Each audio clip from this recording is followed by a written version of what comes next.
Mahalo ya Waaqayyo yakkeenya dhiisi abidda baraatiin gubannee nu baasi nun hoosiyaa hakkinee yakkeenya beekna lamuutti deebinu nutu aadaa sibsina Mahalo ya Waaqayyo yakkeenya dhiisi abidda baraatiin gubannee nu baasi nun hoosiyaa hakkinee yakkeenya beekna lamuutti deebinu nutu aadaa sibsina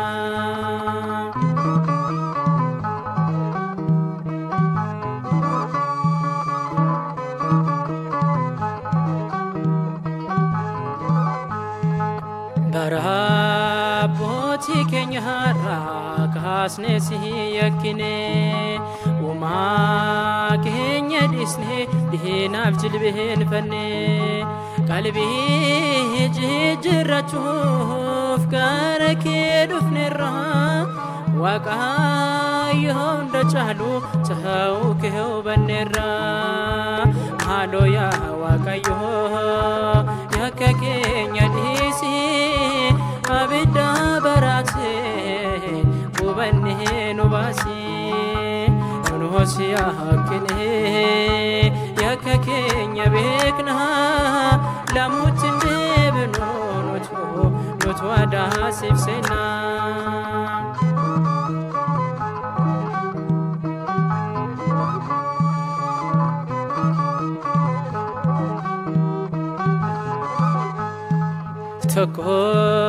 Tokko tani wahada walifsina fuula waaqa keenyaatti walifahamanamna gahee haadhabbatu gubiin biyya lafaa kan nutti miidhagee hundumtuu inafaa Mahalo ya Waaqayyo yakkeenya dhiisi abidda bara